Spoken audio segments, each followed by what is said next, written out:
RSWN, kembali lagi di acara kesayangan kita semua, yaitu podcast Sobat Wongso. Hari ini kita sudah menghadirkan narasumber yang super edukatif dan berpengalaman di bidangnya, yaitu seorang dokter spesialis anak. Topik yang akan kita bahas hari ini adalah tentang tanda bahaya umum pada anak. Orang tua di rumah kadang khawatir nih ketika anaknya sakit dan butuh perawatan.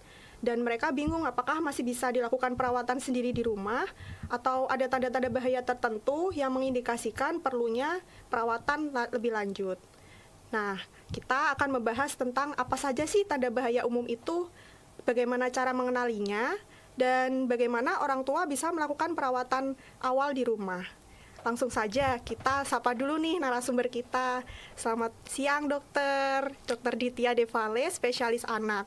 Biasanya dipanggil dokter Vale ya? Iya betul, selamat siang dokter Vira. Iya. Saya dokter Vale, spesialis anak yang bekerja di Rumah Sakit Wongsonegoro, Semarang.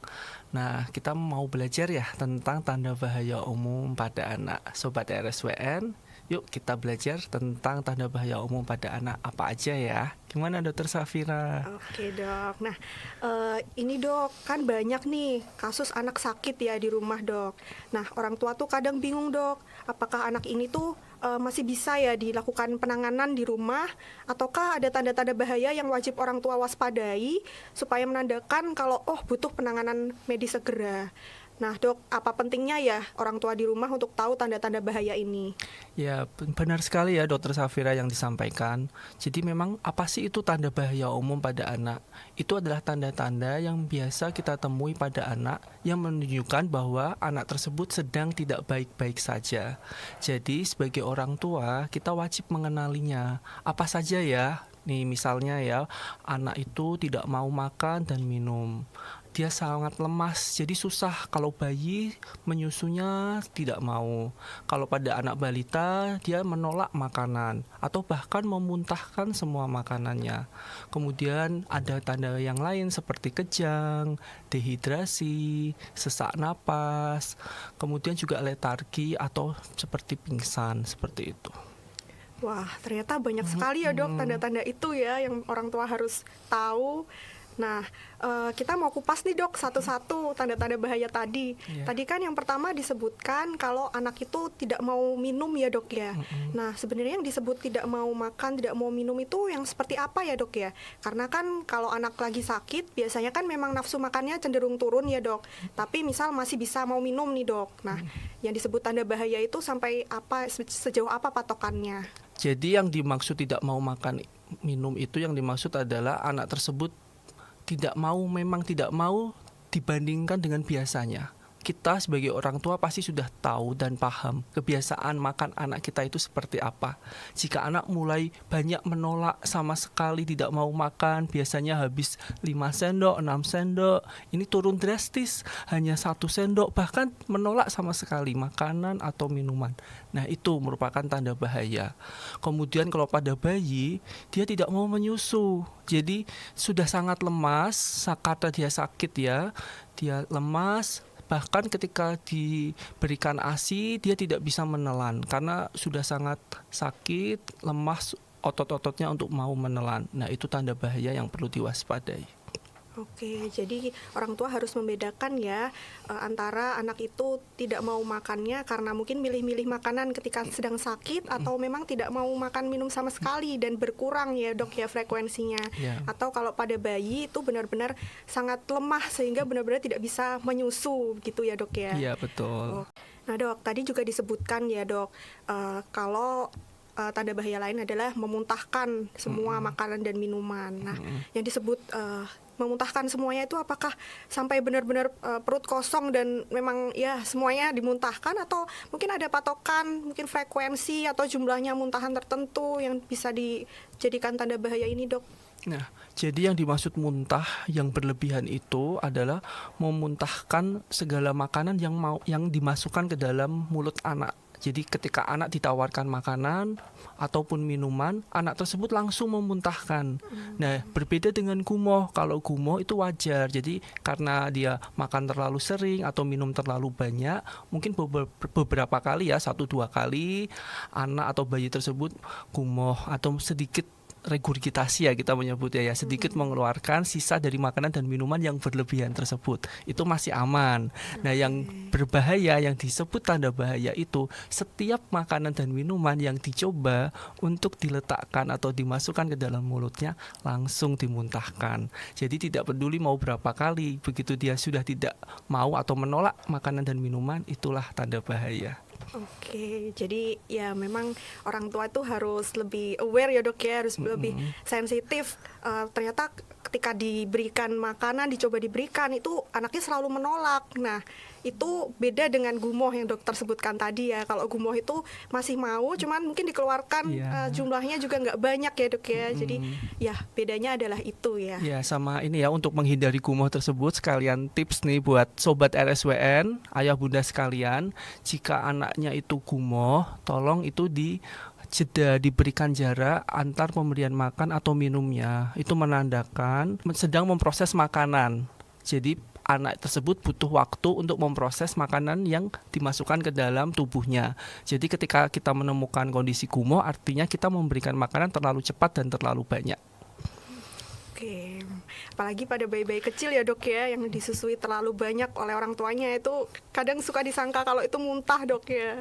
Oke, nah kita beralih ke tanda bahaya selanjutnya ya dok ya. Tadi kan kondisi muntah, terus juga misal diare nih dok ya, itu kan bisa jatuh ke kondisi dehidrasi ya dok. Itu juga tadi tanda bahayanya ya dok. Gimana sih dok caranya kita mengenali tanda-tanda dehidrasi pada anak? Ya, jadi dehidrasi itu apa ya? Dehidrasi itu adalah kekurangan cairan di dalam tubuhnya. Penyebab tersering dehidrasi pada anak itu adalah muntah dan diare. Nah, karena kan jumlah cairan yang keluar lebih banyak dibandingkan jumlah yang masuk. Nah, itu menyebabkan anak itu makin lemas dan kekurangan cairan. Yang kita bisa ketahui tanda-tandanya mulai dari yang pertama, dia ini pipisnya berkurang. Jadi air kencingnya itu berwarna makin pekat. Jadi bahkan kuning tua hingga kecoklatan. Harusnya yang baik itu air kencing berwarna jernih, kuning muda, seperti itu. Kemudian jumlahnya, misalnya popoknya kita biasa ganti 3-4 kali sehari, kemudian hanya diganti 1 atau bahkan tidak kencing sama sekali. Itu juga tanda bahaya yang perlu diperhatikan. Kemudian tanda bahaya dehidrasi yang bisa kita kenali ya, tandanya itu air matanya berkurang. Biasanya kalau menangis kan banyak ya, air mata itu bisa kita pegang gitu, basah matanya. Ini kok matanya kering padahal anaknya rewel. Nah, itu juga tanda dehidrasi. Bibirnya juga mulai teraba kering. Terus kalau kita coba cupit ya bagian sekitar kulit perutnya, itu juga tampak keriput atau kembali lambat turgornya, atau istilahnya elastisitas di sekitar kulit, sekitar perut itu berkurang karena kondisi cairan di dalam tubuhnya berkurang.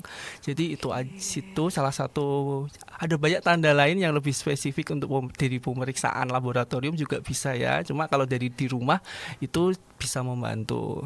Oke, jadi itu tanda-tanda yang cukup simpel ya, yang orang tua bisa cek ke anaknya kalau terjadi muntah atau diare, yaitu tadi misal dari mulai air matanya yang tidak keluar, terus juga urinnya atau kencingnya berkurang, mulai dari frekuensinya, lalu juga warnanya ya dok ya, terus dari mulut atau bibirnya jadi kering, dan ketika dicubit di bagian perutnya juga cenderung melambat ya, berkerut tadi ya dok ya. Iya, Wah, betul. itu harus dicatat ya untuk para orang tua. Nah, oke dok, jadi tadi kan ada dehidrasi ya dok ya. Nah, apakah ada ini ya dok ya, derajat dehidrasi tertentu nih dok, yang misal membuat orang tua itu, oh kalau dehidrasi yang ini mungkin masih bisa dirawat di rumah, atau misal dehidrasi yang ini, oh sudah nggak bisa. Nah, itu ada mungkin derajat atau penggolongan dehidrasinya dok? Ya, yang kita biasa klasifikasikan ya, sebenarnya ada 3 ya, tidak ada dehidrasi, kemudian dehidrasi ringan sedang, dan dehidrasi berat. Yang perlu diwaspadai ini ya, yang pertama dehidrasi yang ringan sedang ini, atau mulai ada tanda-tanda dehidrasi, anak itu kehausan. Dia mulai kehausan, kemudian matanya mulai cekung, nah kemudian tadi bibirnya kering dan pipisnya mulai pekat. Nah, itu kita harus segera langsung berikan cairan. Kalau misalnya anak diare, kita berikan cairan oralit ya dok ya. Jadi oralit itu bisa dibuat di rumah atau juga beli dalam bentuk sachet di apotek terdekat. Nah, berapa ya yang kita harus berikan oralitnya? Untuk anak usia kurang dari 1 tahun itu bisa diberikan 50 hingga 100 cc atau 100 mili. Kemudian kalau di atas 1 tahun bisa diberikan 100 hingga 200 mililiter. Itu sekitar 200 mililiter itu sekitar 1 gelas air mineral. Nah, kemudian untuk yang derajat berat itu biasanya anak sudah tidak bisa ada kekuatan untuk minum. Jadi dia sudah sangat lemas karena dehidrasinya sudah sangat mengurangi jumlah cairan di tubuhnya. Bahkan dia sudah tidak bisa menghasilkan air kencing. Jadi tidak kencing lebih dari 6 jam. Itu harus sudah menunjukkan derajat dehidrasi yang berat. Jadi harus segera dibawa ke rumah sakit. Oke, ya jadi ternyata ada derajat-derajatnya ya dehidrasi ya dok ya, dan itu untuk yang berat terutama ketika anaknya itu sudah benar-benar lemas dan kencingnya bahkan sudah tidak keluar, nah itu perlu diwaspadai dan harus segera dibawa ke fasilitas kesehatan terdekat gitu ya dok ya. Nah ada nggak sih dok tips-tips untuk orang tua di rumah ketika anaknya dehidrasi? Tadi mungkin oralit ya dok salah satunya ya, mungkin ada tips-tips dan terapi apa sih yang bisa orang tua lakukan di rumah? Ya, jadi memang yang penting adalah kita tahu bahwa ketika anak itu mulai muntah atau diare, mengeluarkan lebih banyak cairan dari biasanya, kita harus selalu waspada kemungkinan dehidrasi. Jadi sebelum oralit pun atau tidak tersedia, kita bisa berikan minum. Atau pada bayi berikan ASI lebih sering, seperti itu. Tapi tetap diingat jika disertai dengan muntah, kita harus berikan jeda terlebih dahulu. Karena kalau kita langsung berikan cairan, biasanya anak akan langsung memuntahkan lagi. Jadi bisa diberikan jeda 30 hingga 1 jam, kemudian dicobakan dulu pemberian cairan sedikit demi sedikit. Nah, untuk pemberian makan setelah anak muntah mungkin bisa dijeda lebih lama, sekitar 2-3 jam hingga anak siap pencernaannya untuk bisa menerima makanan yang padat. Jadi diberikan cairan dulu sedikit demi sedikit kuncinya untuk mencegah dehidrasi sambil dipantau air kencingnya jangan sampai kuning, jangan sampai lebih pekat dari biasanya. Oke, jadi tetap harus dipantau ya dok cairannya ya, terus juga diberikan minum, kuncinya kita harus sabar ya orang tua di rumah, jangan buru-buru langsung semuanya tuh dimasukkan dalam sekali minum, nanti anaknya juga akan memuntahkan lagi ya dok, kuncinya sabar dan harus sedikit-sedikit dan dipantau tanda kencingnya tadi ya dok ya. Oke, nah dok, kita membahas tanda bahaya umum lain ya dok ya, yaitu kejang dok. Nah sering nih dok kasus di IGD orang tua membawa anaknya habis kejang di rumah, tapi kadang juga mereka kebingungan dok membedakan antara kejang dan kondisi bukan kejang, misal saat menggigil ya dok ya. Nah itu seperti apa sih dok bedanya? Nah, jadi memang kejang itu adalah kondisi tubuh itu bergerak. Jadi bergerak tiba-tiba tanpa dia keinginan anaknya sendiri. Jadi bisa, loh kok anaknya bergerak-gerak ya? Ini kenapa? Mungkin kita harus membedakan dengan menggigil. Nah, itu bisa caranya adalah kita pegang bagian tubuhnya yang bergerak tersebut. Jika anak tersebut langsung diam, berarti itu bukan kejang. Itu kita nyebutnya jitterness, menggigil kayak gitu.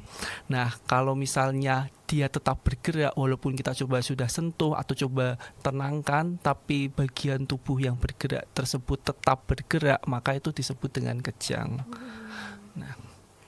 Oke, jadi yang tips yang mudah yang bisa dilakukan orang tua untuk membedakan kejang dan jitterness atau menggigil tadi itu adalah memegang bagian anggota tubuh dari anak ya dok ya. Kalau biasanya kejang ketika dipegang itu dia tidak berhenti ya dok ya, tapi kalau ketika menggigil dipegang biasanya dia berhenti. Nah itu salah satu tipsnya. Kemudian ada juga ya dok ya, kita harus tahu bahwa kejang itu tidak melulu tentang tubuh yang bergerak, tapi juga misalnya tiba-tiba anak tampak bengong atau pandangannya kosong. Kemudian juga bisa dia melirik ke atas, tiba-tiba mengeluarkan air liur tanpa dengan pandangan yang kosong. Jadi bentuk kejang itu banyak. Jadi intinya menemukan kondisi anak yang berbeda dari biasanya itu tolong dicatat dan mungkin nanti bisa ada waktu ditanyakan ke dokter atau tenaga medis seperti itu.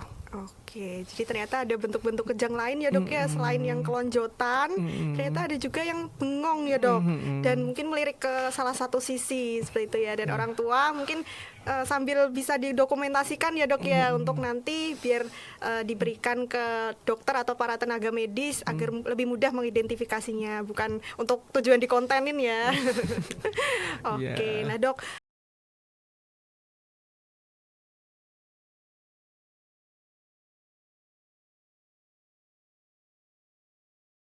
melakukan hal-hal yang sebenarnya nggak boleh dilakukan waktu kejang gitu dok. Ya, jadi sobat RSWN, kalau misalnya kita menemukan anggota keluarga kita yang kejang, ini tips ini tidak untuk anak saja ya, dewasa juga bisa ya. Jadi kejang itu jangan dicoba untuk dihentikan. Jadi memang biarkan anak tersebut menyelesaikan kejangnya. Nah, yang perlu kita lakukan adalah memastikan dia dalam lingkungan yang aman. Jadi kepalanya misalnya kita berikan bantal atau selimut yang lembut, jadi ketika dia bergerak tiba-tiba tidak terbentur sesuatu yang keras. Kemudian kita bisa miringkan ke kiri dan dengan memastikan di mulutnya itu tidak menggigit, tidak banyak barang. Jangan sampai ada barang atau makanan, coba kita segera keluarkan barang-barang yang ada di mulutnya. Kemudian setelah itu kita biarkan sampai selesai, dan setelah selesai bisa dibawa ke rumah sakit. Seperti itu. Oke, jadi ya cukup mudah ya dok ya. Yang penting amankan anaknya, terus miringkan ke posisi kiri, biar tidak ada sesuatu yang menutupi jalan nafasnya ya dok ya. Dan nanti ketika sudah aman, sudah berhenti kejangnya, bisa dibawa ke fasilitas kesehatan terdekat, gitu ya dok ya. Iya, betul. Oke, nah dok, kalau kasus kejang di IGD itu kan rata-rata kejang demam ya dok ya. Jadi kejang yang didahului demam. Nah, kadang tuh orang tua suka khawatir dok, kalau di rumah anaknya tuh demam, terus udah diminumin obat penurun demam nih dok, tapi demamnya itu masih tinggi. Nah, kadang kan panik dan khawatir ya dok, jadi langsung dibawa ke IGD. Nah, sebenarnya demam yang tidak turun dengan obat penurun demam itu apakah juga tanda bahaya ya dok? Ya, jadi memang demam itu pada anak itu hal yang pasti terjadi ya. Tidak mungkin ada anak yang nggak pernah demam ya. Pasti bisa demam. Nah, yang tanda bahaya utama demam ini terjadi pada usia 1 sampai 30 hari pertama kehidupan. Itu tanda bahaya. Jadi kalau ada bayi kecil ya baru lahir sampai usia 30 hari, jika ditemukan demam, itu tanda bahaya dan langsung harus dibawa ke tenaga kesehatan terdekat ya untuk dicek apa penyebab demamnya. Sedangkan jika dia sudah di atas 1 bulan, itu biasanya lebih aman. Jadi bisa kita coba obatin dulu. Nah, kenapa ya kok ada yang bisa turun dengan obat atau tidak? Coba dicek lagi dosisnya berapa. Jadi paracetamol itu dosisnya 10 sampai 15 mg tiap kilogram berat badan dan bisa diberikan setiap 4 jam. Seperti itu. Nah, itu juga dipastikan nanti sediaan paracetamol kan ada yang bentuk drop, ada yang bentuk sirup. Itu disesuaikan juga dengan anaknya, apakah anaknya benar-benar bisa minum obatnya sesuai dengan dosisnya dan benar-benar masuk ke tubuhnya. Seperti itu. Selain itu, saat demam orang tua juga bisa mengusahakan dengan mengkompres air hangat. Itu tidak hanya di kepala ya, harus di ketiak, kemudian di lipatan paha juga. Kalaupun memang tidak nyaman anaknya, cukup diseka juga baik, diseka dengan air hangat ya, bukan air dingin, di seluruh tubuhnya, sehingga kita bisa memindahkan panas dari kulit ke molekul-molekul air hangat yang menempel, seperti itu. Oke, jadi demam itu sebenarnya kalau pada usia lebih dari 1 tahun kita bisa memberikan obat penurun demam, tapi jangan lupa sesuaikan dosisnya ya. Kadang dosisnya sering nggak tepat, makanya demamnya nggak turun-turun. Terus juga pilih sediaannya, misal kalau bayi ya kasih yang sediaan drop ya dok. Kalau pada anak bisa sirup. Terus juga bisa dibantu dengan dilakukan kompres pada beberapa lipatan tubuhnya dengan air hangat, gitu ya dok ya. Iya betul dok. Oke, nah menarik ya dok ya pembahasan kita. Ini pasti orang tua di rumah juga udah nyatet nih dok. Nah, kita beralih ke tanda bahaya selanjutnya dok. Tadi ada sesak sama kesulitan bernafas ya dok. Itu tanda-tandanya seperti apa ya dok kalau pada anak? Ya, jadi kenapa sih kok anak itu bisa sesak? Sesak itu berarti anak tuh membutuhkan oksigen lebih banyak dari biasanya. Nah, ketika kita menemukan tanda bahaya yang disebut sesak itu adalah ketika anak tersebut menunjukkan usaha nafas yang lebih berat, lebih kuat. Misalnya adalah nafas cuping hidung, jadi hidungnya kembang kempis. Kemudian dia menggunakan otot-otot leher, atau bahkan hingga ada tarikan dinding dada. Nah, itu menunjukkan dia mau mengusahakan menghirup udara lebih banyak dari biasanya.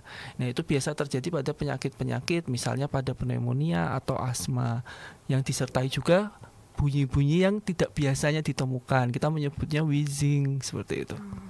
Oke, jadi sesak itu tuh suatu kompensasi ya dok ya untuk anaknya untuk menghirup oksigen lebih banyak dari biasanya. Terus biasa ditandai dengan mungkin nafas cuping hidung, terus juga ada pergerakan otot bantu dinding dadanya, ada tarikan dinding dada gitu ya dok.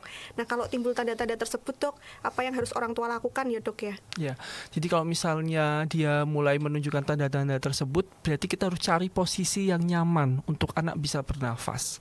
Nah, biasanya anak itu akan lebih nyaman ketika ditinggikan kepalanya, lebih tinggi dibandingkan bagian perut dan kaki. Jadi duduk bersandar atau digendong seperti itu.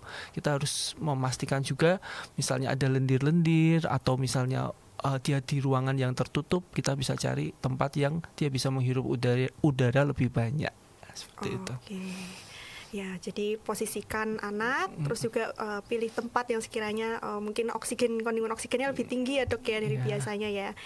Tapi kalau sesak nafas tuh apakah misal diposisikan seperti itu bisa berkurang sesaknya, ataukah misal ada tanda-tanda tertentu yang ini langsung harus dibawa ke IGD terdekat gitu dok? Ya, jadi memang kalau itu hanya membantu meringankan saja ya dok, karena kan tanda bahaya itu artinya harus segera dibawa ke dokter atau ke tenaga medis terdekat ya. Jadi ketika ditemukan itu sambil menunggu kesempatan untuk bisa dibawa ke dokter, bisa mencari posisi yang tepat.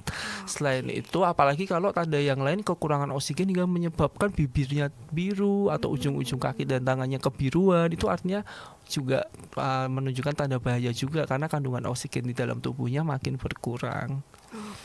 Kalau misalnya ada oksigen di rumah itu juga bisa diberikan dok. Jadi misalnya punya oksigen nih, tabung oksigen itu bisa diberikan 1-2 liter per menit untuk setidaknya memberikan tambahan oksigen sebelum nanti diperiksa lebih jauh. Kenapa ya kok anak saya tiba-tiba sesak atau menunjukkan usaha nafas yang lebih berat.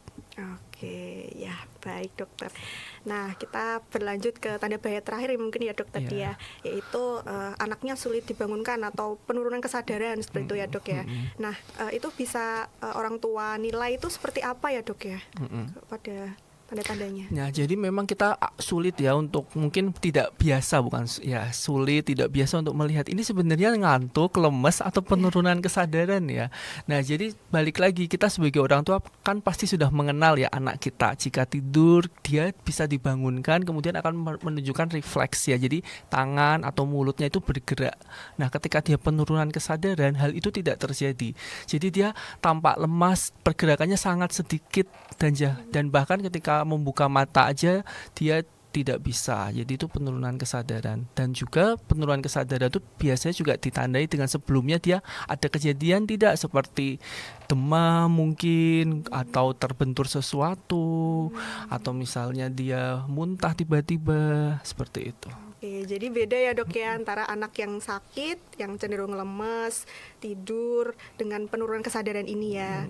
Kalau pada penurunan kesadaran ini biasanya ketika diberikan refleks itu cenderung tidak memberikan respon yang baik ya dok ya. Jadi menurun responnya ya dok. Dan biasanya disertai dengan tanda-tanda yang dokter sebutkan tadi ya, seperti ada demam, terus muntah-muntah hebat gitu ya dok ya. Oke, wah menarik sekali ya dok ya. Banyak tadi ternyata tanda-tanda bahaya yang orang tua harus waspadai ketika anaknya sakit. Nah, kalau muncul nih dok tanda-tanda bahaya yang dokter sebutkan tadi, berarti harus apa orang tua dok? Nah, jadi yang pertama orang tua itu harus mengenali sebenarnya anak saya itu benar-benar ada tanda bahayanya tidak. Jadi berbeda tidak dari biasanya. Itu menunjukkan tadi ya, tanda bahaya itu menunjukkan kondisi anak sedang tidak baik-baik saja. Nah, kita bisa mengusahakan kalau misalnya ditemukan demam, beri obat demam.